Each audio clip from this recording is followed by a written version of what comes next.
Amen. Amen. Notre Dieu continuera à siéger dans la louange et l'adoration.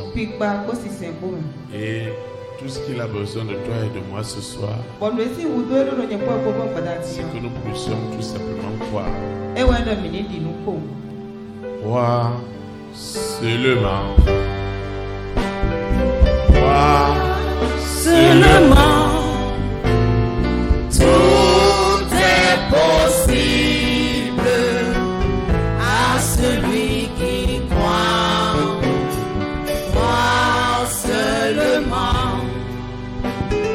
Croire seulement. Tout est possible à celui qui croit. Crois ta libération ce soir. Croire seulement.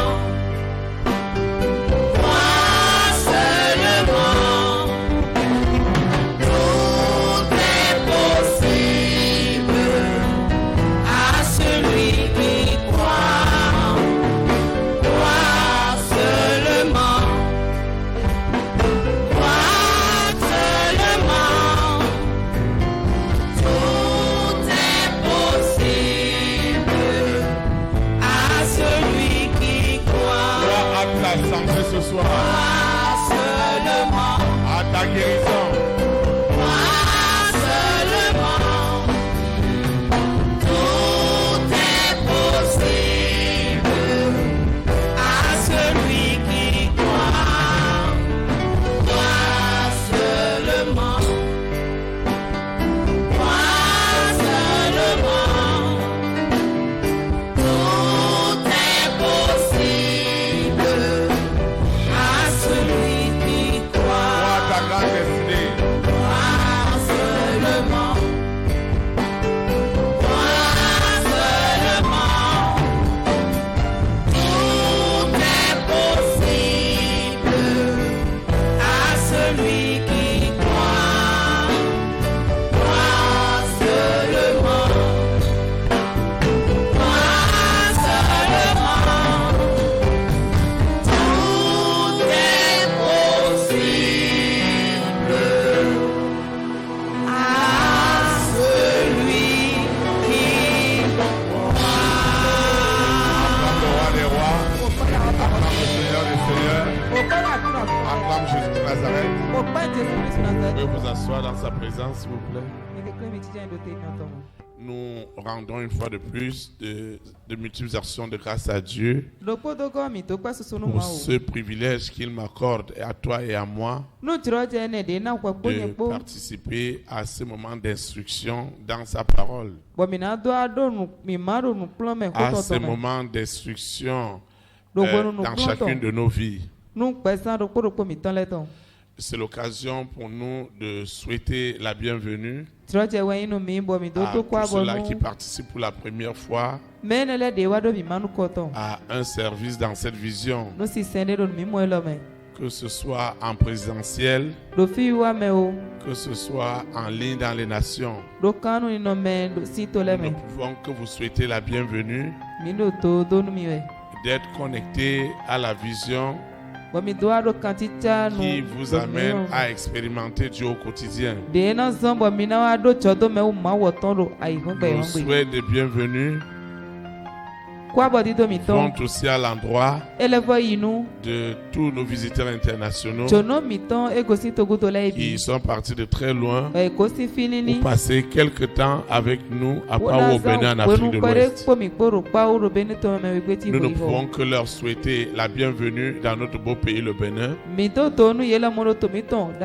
Et nous restons extrêmement persuadés en esprit et en vérité que le séjour qu'ils passeront est immensément béni en toutes sortes de grâces au nom puissant de Jésus de Nazareth. Pour toi qui as souvent l'habitude, ou toi dont on ne prend pas le mardi, je voudrais que tu saches, aucun mardi ne ressemble à un autre. Celui-ci, Dieu va encore t'amener Il veut m'amener, il veut nous amener dans les profondeurs de la révélation de sa parole. Parce qu'en vérité, il amène ta vie quelque part pour sa gloire. Et nous le savons très bien que sans sa présence, sans son onction, nous ne pouvons rien faire. Et lorsque nous sommes réunis comme nous le sommes ce soir, et que nous nous accordons, il doit faire quelque chose. C'est pourquoi tu vas te lever. Nous allons prier pour recommander ces précieux moments entre les mains de l'Éternel, afin que ces moments soient réellement bénis pour chacun de nous. Nous prions. Seigneur Jésus-Christ de Nazareth, je te dis infiniment merci pour tout ce que tu fais dans ma vie. Seigneur, merci pour ta grâce. Merci pour ta faveur. Merci pour ton instruction. Je continue à confesser en esprit et en vérité que Jésus-Christ de Nazareth est ma délivrance, est ma libération, est ma sanctification. Je reçois l'immense puissance, l'abondante puissance du Saint-Esprit. Elle me délivre, elle me déconnecte, elle me sépare des œuvres des ténèbres. Je suis libéré sous la terre, dans la mer, dans les airs, sur la terre, au séjour des morts. Je suis libéré, totalement libéré. Ce qui est derrière moi, ce qui est caché dans ma vie, sera encore touché ce soir, sera encore frappé ce soir par cette parole puissante, par cette parole énergétique, par cette parole esprit et vie qui me sanctifie, qui me purifie, qui me détourne de toutes les manipulations de Lucifer, de la sirène, du serpent, du dragon, de Corona, de la bête satanique avec ses variantes. Je suis libéré de cet antéchrist et de toutes ces manipulations. Au nom puissant de Jésus de Nazareth, Seigneur, dispose mon esprit, dispose mon âme, dispose mon cœur, dispose mon être entier à recevoir de toi la vérité qui affranchit, la vérité qui libère. Puisque tu connais mon besoin, mes besoins actuels, mes besoins futurs, laisse donc que la parole de ce soir ne rentre pas à toi sans avoir accompli ton œuvre, celle du salut, celle de la libération, celle de ma guérison, celle de ma percée, au nom puissant de Jésus de Nazareth. Je prends autorité sur la fatigue, sur la mauvaise interprétation, sur toutes les interférences spirituelles. Elles sont ligotées et jetées dans les abîmes. Au nom puissant de Jésus de Nazareth, ainsi soit-il. Amen. Acclame le roi des rois. Vous pouvez vous asseoir dans la présence du Seigneur. Nous disons une fois de plus merci au Seigneur parce qu'il nous unit encore dans sa sainte présence. Il a une exhortation pour toi et pour moi qui nous fera rentrer une fois de plus dans la révélation de la pensée de Dieu pour chacune de nos vies à titre personnel. Le thème de l'exhortation de ce soir est en réalité une interrogation. Et il est intitulé Comment la séduction a détourné les enfants de Dieu de la vérité. Comment la séduction a détourné les enfants de Dieu de la vérité. Le texte profondément inspiré de l'Esprit Saint qui dirigera la prière de ce soir est tiré dans les Épîtres de 1 Jean chapitre 2, le verset 16 à 17.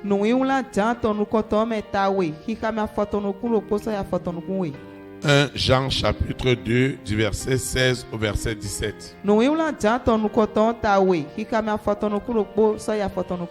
Il est écrit, je lis la parole de Dieu au nom du Père, du Fils et du Saint-Esprit. Car tout ce qui est dans le monde, la convoitise de la chair, la convoitise des yeux et l'orgueil de la vie ne vient point du Père, mais vient du monde. Et le monde passe et sa convoitise aussi. Mais celui qui fait la volonté de Dieu demeure éternellement. Que le Seigneur sanctifie cette parole dans nos cœurs. Acclame la parole de Dieu comme quelqu'un qui va être béni ce soir. Acclame la parole de Dieu comme quelqu'un qui va comprendre pourquoi sa vie ne connaît réellement pas d'épanouissement. Amen. Comment la séduction a détourné beaucoup d'enfants de Dieu de la vérité qui a affranchi. Et l'apôtre Jean a tellement étudié à ce sujet. Et toi et moi aussi, nous rentrerons dans les profondeurs de cette instruction afin que cela change radicalement chacune de nos vies. Je voudrais dire à quelqu'un ce soir, tout ce qui est lié à la séduction, c'est tout ce qui est lié à l'usage contraire de la volonté de Dieu. Tout ce qui est lié à la séduction n'est autre chose que de la contrefaçon de tout ce que l'adversaire de Dieu peut créer pour détourner les gens de Dieu. Alors, je voudrais que vous soyez d'accord avec moi que si vous ne connaissez pas l'original, si vous n'avez pas accès au véritable, alors vous serez facilement séduit par le faux. La séduction est une réalité. Elle fait partie des armes ou des outils que l'Antéchrist utilise pour détourner un plus grand nombre de l'Éternel. La séduction fait semblant. Elle simule tout ce qui est de Dieu. Mais en fait, les résultats que les gens vont obtenir, c'est totalement autre chose qui n'a rien à y voir avec Dieu. La séduction a quelque chose, c'est que elle doit convaincre l'esprit et l'âme de la personne qu'elle est sur la bonne direction, mais la fin, c'est le séjour des morts. La fin, c'est la confusion. Alors, la Bible dit qu'une voix peut sembler agréable, mais son issue, c'est la perdition. Lorsque un homme, lorsqu'une femme, lorsqu'une organisation, lorsqu'une vision, lorsqu'une église est dans la séduction, en vérité, elle est sous l'autorité absolue du monde des ténèbres. Le berger et ses disciples, ils ne font pas du tout la volonté de Dieu. Ils ne font que des choses qui leur font plaisir. Le berger doit exceller dans les plaisirs pour se rendre agréable à tout le monde. Et il doit prêcher ce qui plaît à un plus grand nombre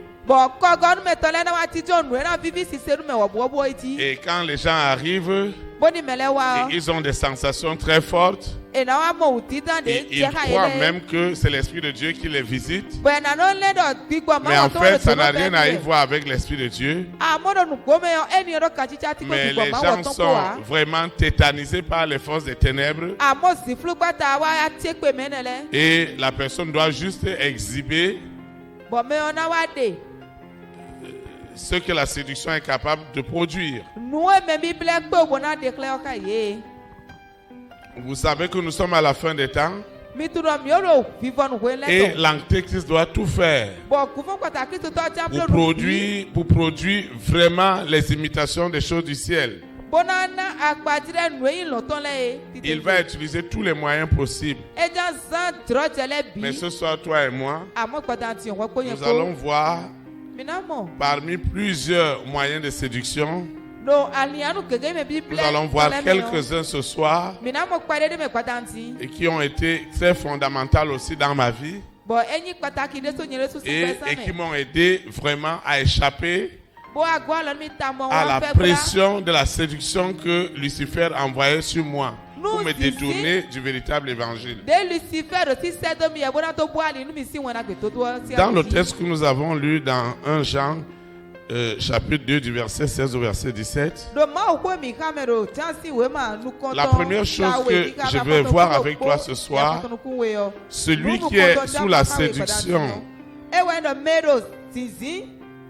celui qui est sous la séduction, la première des choses que vous allez constater,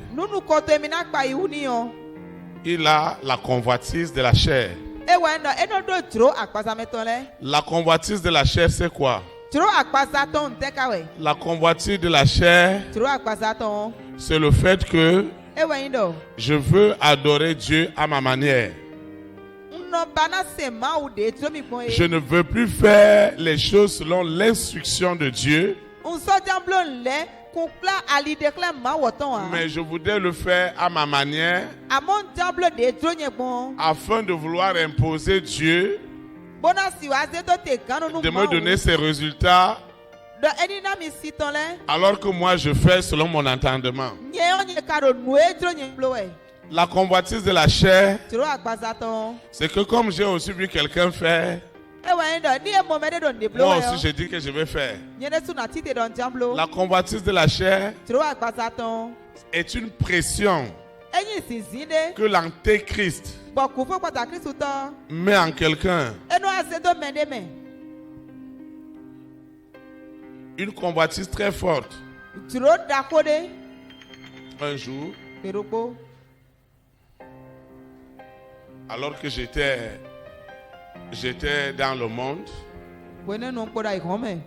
et que j'avais fait des promesses de mariage à une jeune fille, à une copine. Mais ce qu'elle ne savait pas, c'est que dès que moi je rencontre quelqu'un, je dis je veux te marier. Alors j'ai fiancé à Johannesburg, fiancé à Abidjan, fiancé à Paris, fiancé à États-Unis, fiancé partout. Maintenant, voilà que j'ai donné ma vie à Jésus-Christ de Nazareth et que le Seigneur m'avait délivré de cette convoitise de la chair. Il voulait que chaque femme que je vois, je vais proposer mariage. Je devais réorganiser ma vie. Si à chacune de ces femmes, je disais que voilà la route que j'avais décidé de prendre, qui était celle du Seigneur,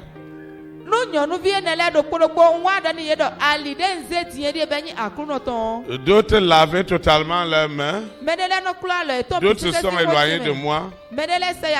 Mais il y a une qui m'a dit que ça ne peut pas se passer comme ça. Moi j'ai perdu son temps et moi je dois lui rembourser son temps. Et je lui ai dit que ton temps coûte combien? Vous savez, un jour, j'ai décidé, à l'époque, elle avait trouvé un emploi au Gabon. Je vous assure. Parce que je sentais une culpabilité en moi. Et je voyais que l'ennemi voulait utiliser cette culpabilité. Et j'ai décidé d'aller lui demander pardon pour tous les mensonges.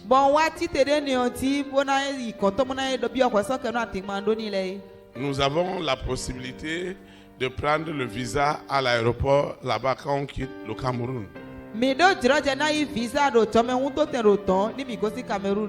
Vous savez que j'ai pris la bonne, je suis arrivé au Gabon. Ils m'ont dit que je ne peux pas rentrer dans le pays. Et je leur ai dit, regardez les visas que j'ai dans mon passeport. Des visas européens que j'ai et je n'ai même pas voyagé et qui sont en cours. Ils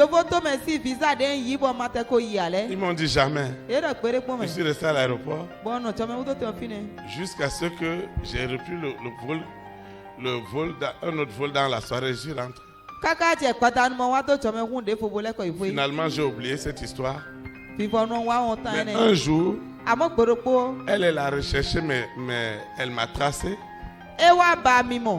Elle travaillait déjà en Afrique du Sud. Donc elle a quitté l'Afrique du Sud pour venir me chercher au Cameroun.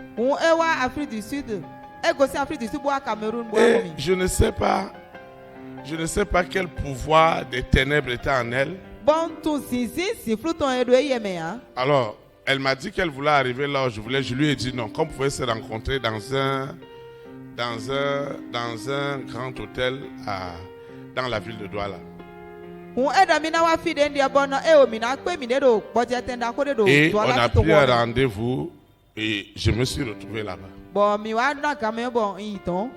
Donc lorsqu'on nous a amené la carte pour choisir ce qu'on voulait, elle m'a dit il ne faut pas regarder les prix qui sont dedans. Voilà que dans mon cabinet j'avais des factures qui étaient impayées.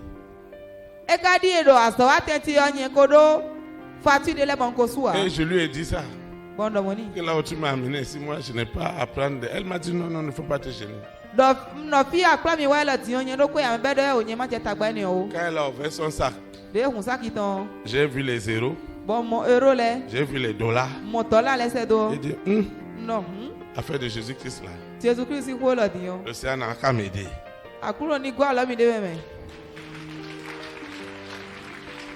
Tu ne peux pas échapper à la convoitise de la chair. Si tu ne réalises pas ta faiblesse, pour que le Saint-Esprit t'aide. Parce qu'elle est une belle femme. Elle a beaucoup d'argent. Elle m'a dit, tu es marié, tu n'es pas marié. Moi, je ne veux pas savoir. Je veux savoir comment on doit recommencer notre affaire. Et moi, je suis venu juste te faire 3 jours. Si tu veux qu'on cause bien, je vais te trouver un billet d'avion. Tu vas venir elle était dans une ville en Afrique du Sud, une ville touristique que j'aime beaucoup, Sun City, la ville du soleil en Afrique du Sud. Elle m'a dit, tu vas venir à la ville du soleil, tu peux prendre même une semaine. Et on va bien discuter sur l'avenir de notre relation. À un moment donné, je sentais, elle m'a dit, mais tu n'as pas besoin de rentrer parce qu'on a causé, c'est fait déjà tard. Moi, j'ai pris une chambre, une suite ici à l'hôtel. Ça ne me gêne pas qu'on passe la nuit ici. Bien que j'étais marié à l'époque. Je lui ai dit, donne-moi 1 minute, j'arrive. Je suis allé aux toilettes. J'ai dit, Saint-Esprit, tu vois la séduction de la chair. Si tu ne fais rien pour moi, le vrai évangile va finir tout à l'heure dans cette chambre d'hôtel. Hey! Le vrai évangile va finir. On ne parlera plus de vrai évangile. On parlera d'autre chose. J'ai commencé à prier. Quand je suis rentré aux toilettes, il y a peut-être 6 toilettes des hommes. Mais tout le monde venait cogner à mes toilettes. C'est là où les gens disaient, mais ce monsieur-là, depuis il est rentré dedans. Elle-même, elle a envoyé les vigiles. La sécurité de l'hôtel. J'étais avec mon monsieur. Et il m'a dit qu'il allait se mettre à l'aise. J'étais en train de prier.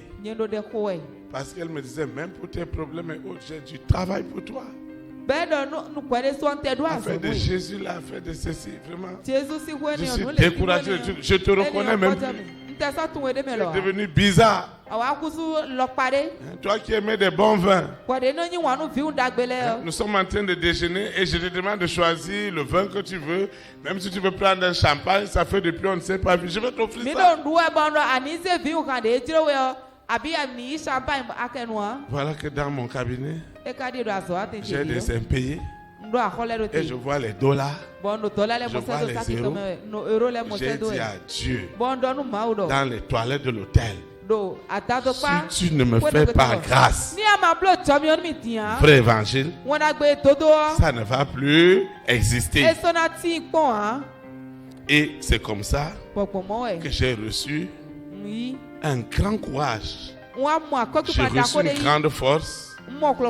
Et quand je suis revenu, ce que je lui disais, je ne savais même pas comment j'avais autorité pour le lui dire.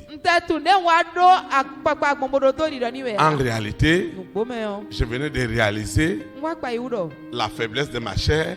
Et j'avais besoin de l'Esprit de Dieu pour m'amener à vaincre. Si je n'avais pas sollicité l'Esprit de Dieu à l'époque, la convoitise de la chair aurait eu le dessus sur moi et on ne parlerait même pas de vrai évangile. Tu vas te lever, nous allons prier. Tu vas prier avec moi. Seigneur Jésus-Christ de Nazareth, je te rends de multiples actions de grâce pour tout ce que tu fais dans ma vie. Partout la convoitise de la chair avait autorité sur moi pour me pousser à la rébellion, pour me pousser à la désobéissance.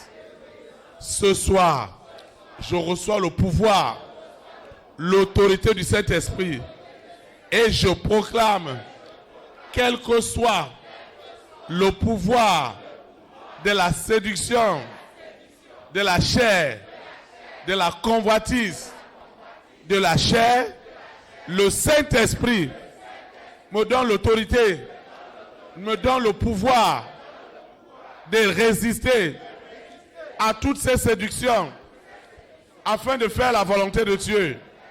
Au nom puissant de Jésus de Nazareth, quel que soit ce que je vis, ce que je traverse, ce que j'endure, le Saint-Esprit m'accorde la grâce de tenir ferme afin que quelle que soit la séduction de la chair, que je reste ferme et que je reçoive la victoire au nom puissant de Jésus de Nazareth. Amen. Acclame le roi des rois. Vous pouvez vous asseoir dans sa présence. La deuxième des choses que nous allons voir, c'est la convoitise des yeux. Elle est extrêmement dangereuse. Et le monde des ténèbres, l'antéchrist l'a utilisé pour détourner beaucoup des enfants de Dieu de la vérité. Parce qu'ils ont vu. Ils ont vu ce frère. Ils ont vu ce parent. Ils sont dans le monde. Ça veut dire qu'il ne craint pas Dieu. Il est dans ses croyances. Et la convoitise de Dieu voudrait quoi? Chaque année, il change de voiture. Chaque année, il change de moto. Chaque année, il achète voiture à sa femme. Il achète voiture à ses enfants. Il est toujours dans de nouveaux investissements. Si Dieu ne t'a pas délivré de la convoitise des yeux, de tout ce que tu peux voir, tu seras détourné des voies de Dieu. Quand Dieu veut déjà t'élever, afin de te délivrer de la convoitise des yeux, Il va mettre auprès de toi des gens qui ont beaucoup d'argent. Des gens qui ont beaucoup de moyens. Des gens qui ont beaucoup de possibilités. Parce que la convoitise des yeux, c'est que tu vois avec tes yeux. Vous voyez, ce n'est pas évident pour moi. Pour quelqu'un qui a travaillé. Ou des programmes des Nations Unies. Ou des programmes de l'Union Européenne. Qui a eu le privilège de fréquenter des chefs d'État. Et toi, tu vas laisser ça pour être ici. Pour dire que tu veux faire pasteur. Ou mes camarades, mes collègues. Vraiment, ce monsieur-là, ça ne va pas dans sa tête. Ça ne tient pas. Alors, si Dieu ne me bénit pas, c'est quelque chose de très grave. Amen. Parce que j'ai laissé quelque chose pour rentrer dans une autre. Maintenant, je dois me rassurer que vraiment Dieu est avec moi. Et dans cette convoitise des yeux, je vais voir que les autres sont en train d'évoluer. Les autres sont en train d'avoir beaucoup d'argent. Ils sont restés dans la consultation internationale. Ils dirigent de grosses institutions. Et maintenant, moi, j'ai décidé de prendre un micro. Maintenant, je ne suis même pas à Cotonou. Je suis à Paou, que les gens ne connaissent même pas. Et ils me demandent pas où c'est où. Oh Théophile, qu'est-ce qui t'arrive? Tu aurais dû rester à Porto-Nouveau qu'on connaît. Tu aurais dû rester à Cotonou qu'on connaît. Mais Paou, qui connaît Paou? Il y a aussi une ville qu'on appelait Bethléem en Judée.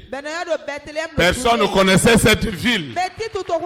Mais il y a eu un jour des mages qui ont quitté l'Orient et sont venus à Bethléem en Judée. Cette ville est devenue très célèbre. Et Paul le sera dans les jours à venir. Amen. Paul le sera dans les jours à venir. Parce que le Seigneur me montre les sommités du monde. Du monde entier qui viendront expérimenter ce que Dieu nous a donné pour sa gloire. Donc lorsqu'il y a la convoitise des yeux, ça s'est passé avec une parabole que Jésus-Christ a donnée. 5 personnes sont venues travailler à de différentes heures. Mais à la fin, eux tous ont eu pratiquement le même salaire. Et ceux qui sont venus les premiers, ils ont dit au maître que c'est injuste. Nous, on ne peut pas venir depuis le commencement. Nous, on ne peut pas être là depuis le commencement et gagner comme ceux qui sont arrivés à la fin. Mais le maître disait, j'ai ma chose. Ce que j'ai négocié avec vous, c'est ce que je vous ai donné. Dieu doit t'accorder la grâce de le bénir avec le peu qu'il te donne. Sachant qu'aujourd'hui est bien et demain sera meilleur. Très très meilleur. Celui qui veut se précipiter par la convoitise des yeux, tu ne sais pas là où la sœur, là où le frère, ce qu'il a enduré. Comme votre berger dit souvent, il y a beaucoup de personnes, si ce n'est pas l'église, si ce n'est pas la foi, où est-ce qu'on va se voir? Dieu connaît tout ce que j'ai laissé dans le monde. Dieu connaît tout ce que j'ai perdu. Dieu connaît tout ce que j'ai enduré à cause de sa vérité. Maintenant, sur 100 choses que je peux avoir, je dirais 99 me sont gracieusement offertes par Dieu. Je n'ai pas à lutter pour beaucoup de choses. Parce que si je fais sa volonté, il doit prendre soin de moi. Je ne regarde pas comment les autres collègues font pour avoir de l'argent, pour construire des églises, des chapelles, des ceci. Comment chaque année, ils doivent changer de véhicule. Comment ils doivent faire des choses. Je dois faire ce que Dieu me demande de faire. Et je le fais avec les moyens qu'il m'accorde. Parce qu'il m'a délivré de la convoitise des yeux. Si nous sommes venus à l'église, chacun a sa grâce. Tu vas voir cette dame-là. Tu vas voir ce monsieur-là. Tu ne sais pas ce que lui il fait. Et tu ne sais pas ce qu'il a enduré pour avoir ce qu'il a. Tu ne sais pas quel est le prix qu'il a payé pour être là où il est. Et maintenant, toi, tu vas le voir avec quelque chose. Tu vas aussi convoiter cela. Forcé, tu vas pécher contre Dieu. Dieu a donné à chacun des talents, des dons. Dieu nous a donné beaucoup de choses. Moi, en tant que votre berger, j'ai le devoir de voir tout ce que Dieu vous a donné réellement s'épanouir pour sa gloire.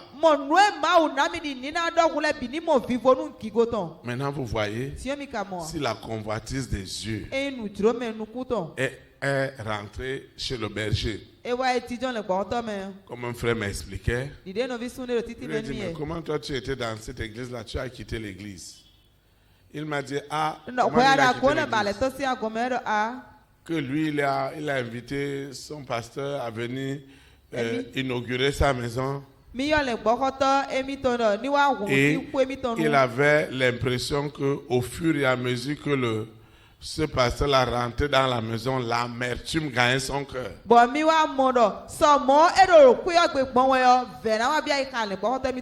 Et il est allé raconter à un de ses cousins qui lui fréquentait notre assemblée.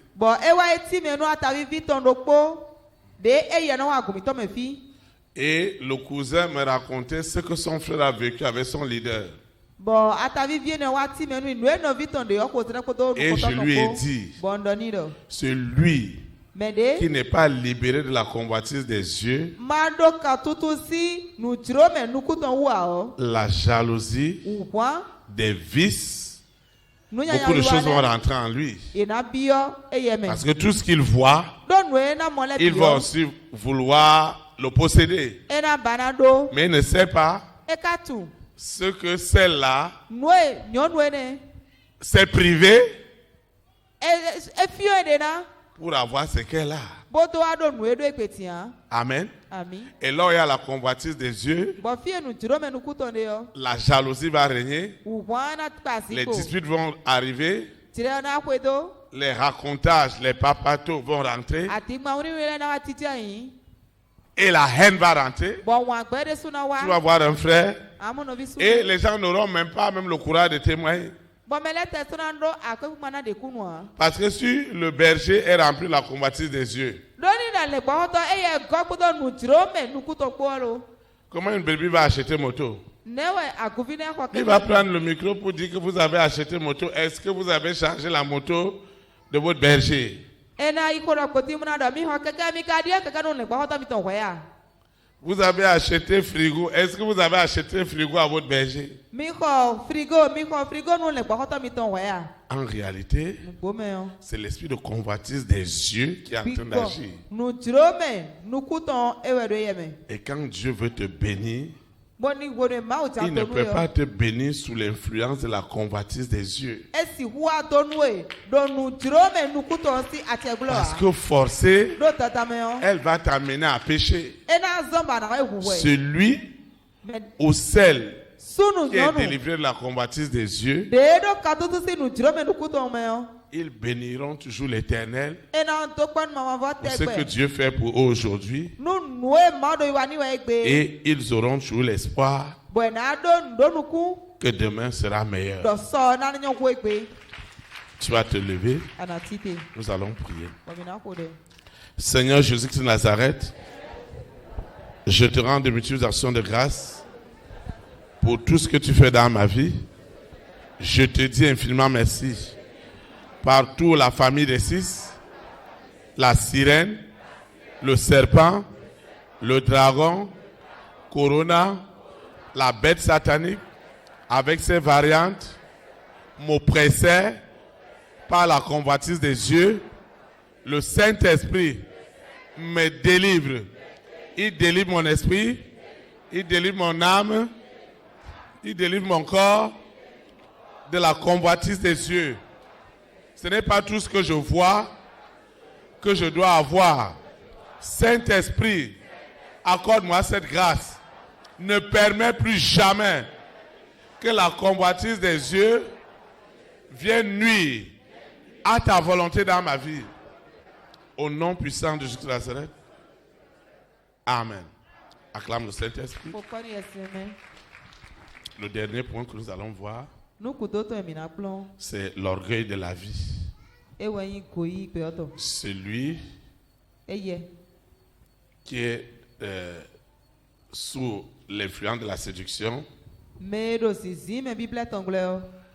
l'orgueil immédiatement va rentrer. Et je voudrais que vous fassiez bien cette différence. L'orgueil tel que je veux le partager avec toi n'est pas forcément ce que le dictionnaire Larousse dit. Je veux te l'interpréter selon l'esprit de Dieu.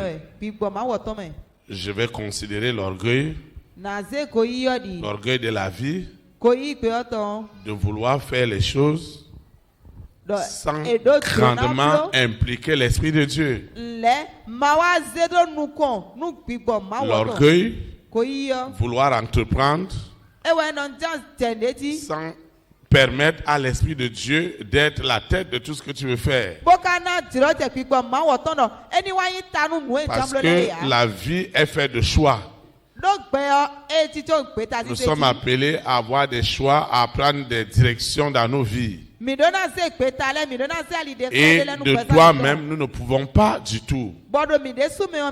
Et la personne humble, c'est la personne qui croit que sans l'Esprit de Dieu, ses choix ont déjà échoué. C'est pourquoi nous avons besoin de l'Esprit Saint dans nos choix. Parce que Dieu connaît ton passé. Il maîtrise ton présent. Il a ton futur entre tes mains. Alors, il n'y a pas meilleur indicateur. Il n'y a pas meilleure boussole dans notre vie. Il n'y a pas meilleur gouvernail dans notre vie. Si ce n'est l'Esprit de Dieu. Et c'est celui ou celle qui dépend absolument de cet Esprit de Dieu, qui est considéré comme une personne dite humble. Maintenant, celui qui est dans l'orgueil, il veut faire des choses de lui-même et généralement, il va perdre son temps, il va perdre son argent, il va perdre ses relations et il va toujours sentir le vide tout autour de lui. Et immédiatement, il commencera à dire: personne ne veut m'aider. Personne ne veut m'aider. Qui va t'aider? Qui va te venir en aide quand tu veux faire des choses de toi-même? La Bible ne dit-elle pas que Dieu résiste aux orgueilleux? Il fait grâce aux humbles, ceux-là qui veulent faire des choses d'eux-mêmes, parce qu'ils ont la capacité de le faire. Chaque jour, j'ai réalisé que cette vision que Dieu m'a donnée, que Dieu m'a confiée, quand je vois sa densité, Quand je vois sa grandeur, chaque jour, je dois devenir très petit. Je dois devenir invisible pour que le Saint-Esprit soit visible. Je dois décroître pour que le Saint-Esprit croisse dans les vies des gens. Parce que c'est lui qui peut conduire les vies dans toute la vérité. Et c'est ça notre humilité. Notre humilité, ce n'est pas juste parce qu'on va faire des salamalek, qu'on va se mettre à genoux pour saluer. Non, ça c'est des civilités qu'on nous apprend selon des coutumes et les traditions dans lesquelles nous sortons.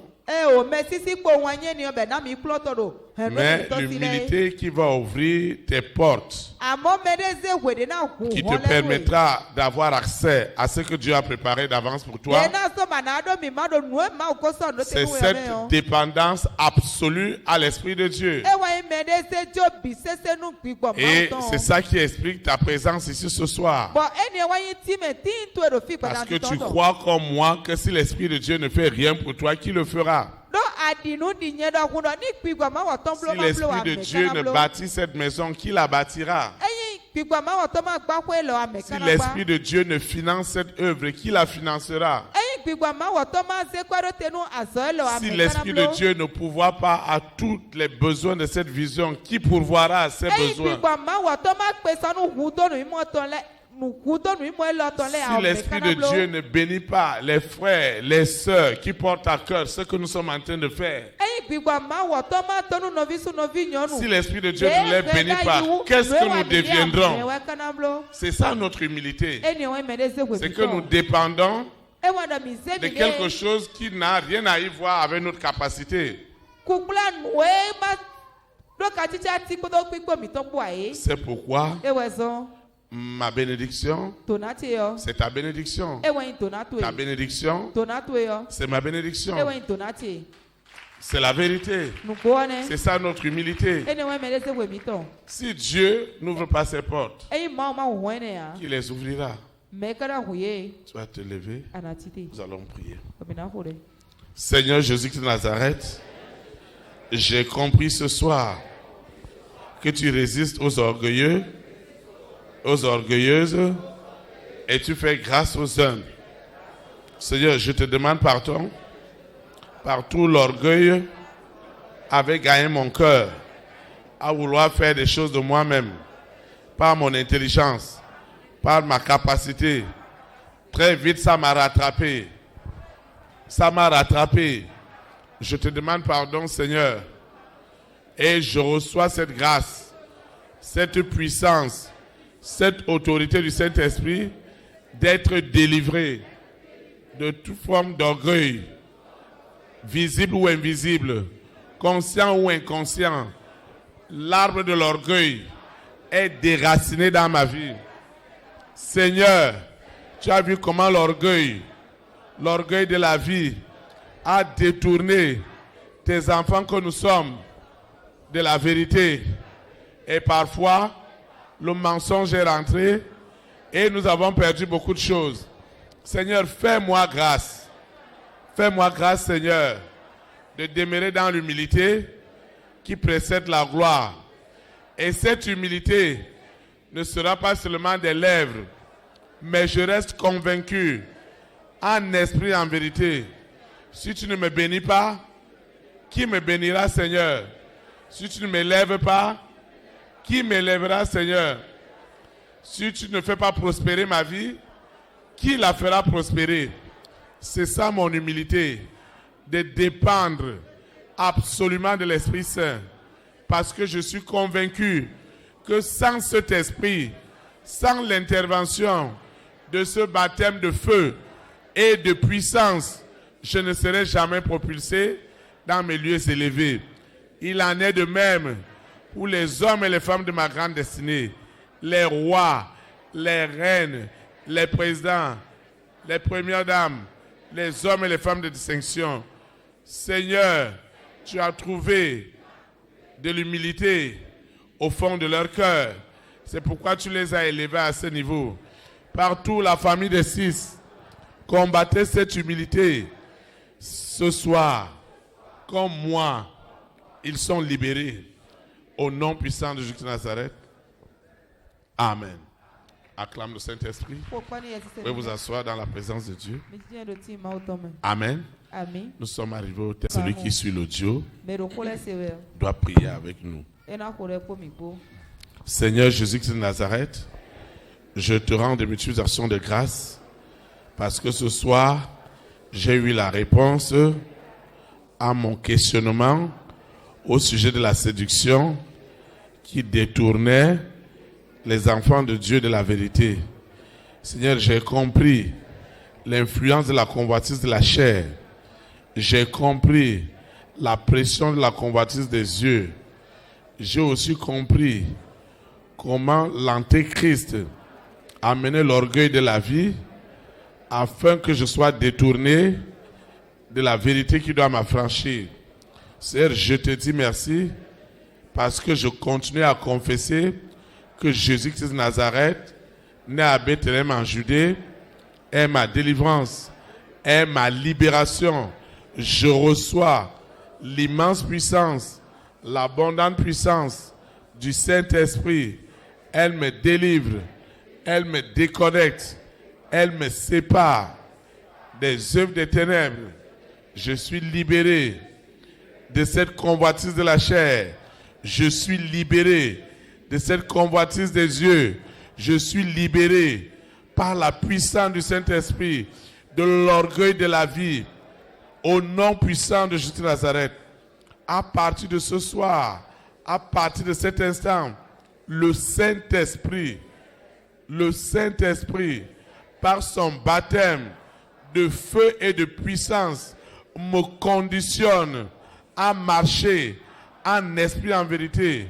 Le Saint-Esprit me conditionne à marcher dans l'humilité qui précède toutes les gloires que tu as préparées d'avance pour moi. Au nom puissant de Jésus de Nazareth, je prends autorité sur toute forme de convoitise de ma chair, la convoitise de mes yeux, l'orgueil de la vie, tous ces outils, tous ces moyens, toutes ces manières, toutes ces ruses que Lucifer a utilisées, que la sirène a utilisées. Le Saint-Esprit les ligote et les jette dans les abîmes. Je suis libéré de toutes ces oppressions de convoitise que la famille des 6, que le mari de nuit, l'épouse de nuit, l'Antéchrist avait utilisé pour me détourner de la vérité. Ils sont vaincus au nom puissant de Jésus de Nazareth. Seigneur, je te dis merci parce que l'humilité qui précède la gloire conditionne désormais tout ce que je fais, tout ce que je dis au nom puissant de Jésus de Nazareth. Seigneur, je te recommande cette eau, cette huile, mon ordinateur portable, mon téléphone portable. Je te recommande mes projets, mes initiatives. Je te recommande le sable de ma parcelle. Je te recommande mon passeport. Je te recommande mes résultats médicaux des examens. Je te recommande ce voyage. Je te recommande ce financement que j'attends. Je te recommande cette initiative. Seigneur, sans toi, je ne peux rien.